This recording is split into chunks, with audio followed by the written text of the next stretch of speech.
ಜನಪ್ರತಿನಿಧಿಗಳ ಗಮನಕ್ಕೆ ತಂದು ಪತ್ರಿಕೆಯಲ್ಲಿ ಸುದ್ದಿ ಬರೆದರೂ ಅಧಿಕಾರಿಗಳು ಎಚ್ಚೆತ್ತುಕೊಳ್ಳದೇ ಇದ್ದಾಗ ಸ್ವತಃ ಪತ್ರಕರ್ತರೇ ರಸ್ತೆಗಿಳಿದು ತಮ್ಮಿಂದಾದ ಅಳಿಲು ಸೇವೆ ಮಾಡಿದ್ದಾರೆ. ಮಂಗಳೂರಿನ ಕೆಪಿಟಿ ಬಳಿ ಕದ್ರಿ ಠಾಣೆ ಎದುರಿನಿಂದಾಗಿ ರಾಷ್ಟ್ರೀಯ ಹೆದ್ದಾರಿ 66ಕ್ಕೆ ಸೇರುವ ತಿರುವಿನಲ್ಲಿ ರಸ್ತೆಯ ಅಡಿಭಾಗ ಕುಸಿತವಾಗಿದೆ.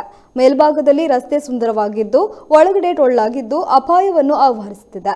ಆದರೆ ಈ ಬಗ್ಗೆ ಪತ್ರಿಕೆಗಳಲ್ಲಿ ವರದಿ ಬಂದಿದ್ರೂ ಅಧಿಕಾರಿಗಳಾಗಲಿ ಜನಪ್ರತಿನಿಧಿಗಳಾಗಲಿ ಎಚ್ಚೆತ್ತುಕೊಂಡಿರಲಿಲ್ಲ.